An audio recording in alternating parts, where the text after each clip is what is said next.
You guys are getting more aggressive, and that seems to be a lot of the success you've been experiencing lately. That's always been the goal, to be aggressive. What's allowed you guys, I guess, to be more aggressive lately? What's allowed us to do it, just believing that we can do it, and our guys knowing their assignments and doing them aggressively and with confidence. So that's allowing us to do it, and our guys feel good about it, and we feel good about it as a staff. So that's what's allowing us to be able to do that.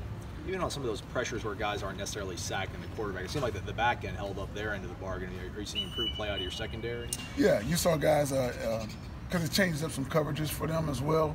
Not in the same stuff all the time, and when you can mix it up, obviously that confuses the quarterbacks a little bit. And again, a lot of our guys get pressure on the quarterback as well and get some errant throws. So it all works together. Miami's quarterbacks, do you have to do anything differently on defense for each one, or are they kind of similar?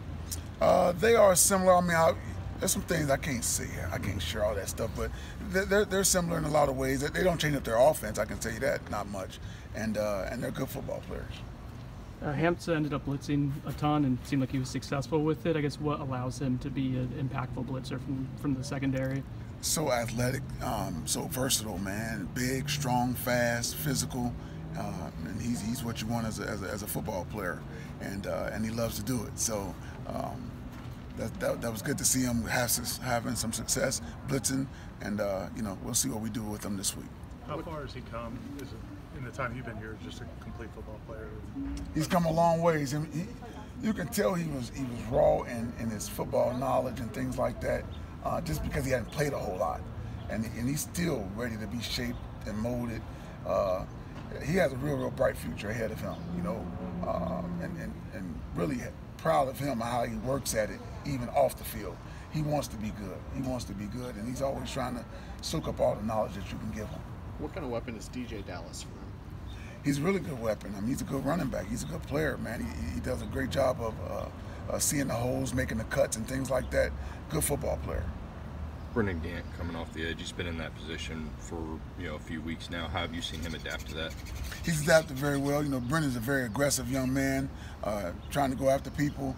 Got to get him to be able to say, okay, I can't knock everybody out. I got to make tackles. Sometimes it's space tackles and just get the guy on the ground. So that's what we're working with him. But really proud of him and his progression so far this season. You guys kind of had some highs and lows in terms of guys breaking down when they get to the quarterback, and it seemed like this was a game where missed some opportunities because guys were coming in hot. Did you feel like it seemed like it had been getting better? Did you feel like this was a step back? And I mean, you had 7 sacks, but it seemed like you could have one. Right. It's something that we continually try to work on and stress, and not just talk about, but actually try to work drills and things like that to get them to do that, because we want to get the guy on the ground, bottom line, and that's the goal. And so we'll continue to work at that and continue to get better at it. With Hamsah's film study, has that been something that's helped him? I imagine, younger players don't always grasp that.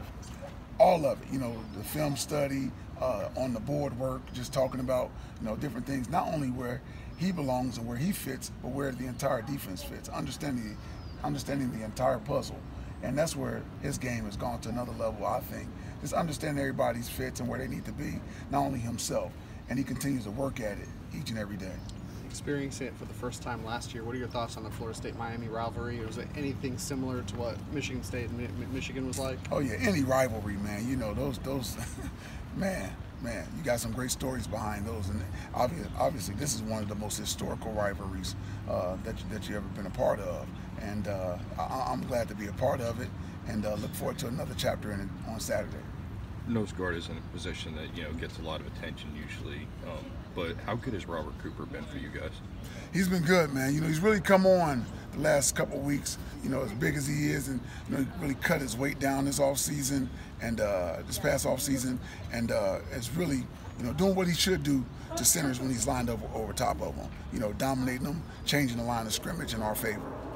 Coach Taggart mentioned on Monday, I think it might have been on his coach's show, that he thought the communication in the secondary was better than it's been.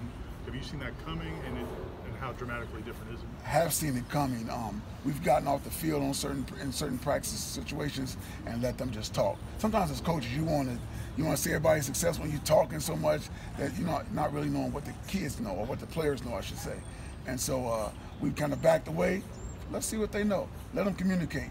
And I always tell the guys, a loud defense is a great defense. Loud with our mouths and loud with our pads. And so they're starting to do that. They're bought into it, and hopefully we continue to get better and better at it.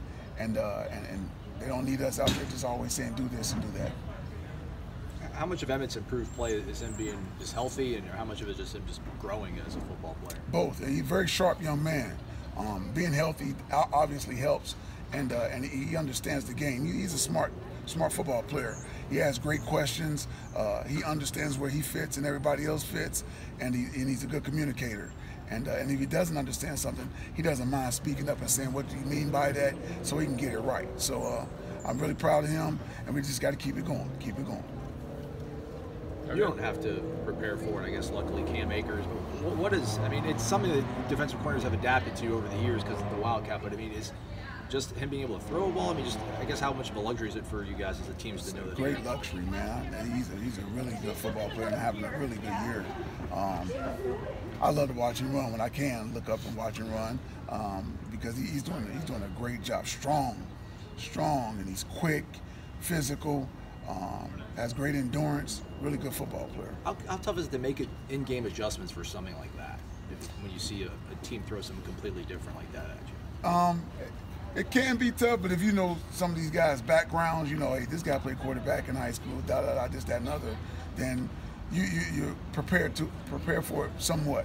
And so you definitely should have a plan for it. Most people do, and to see if it's good enough to work. All right, thanks, Coach. Thanks.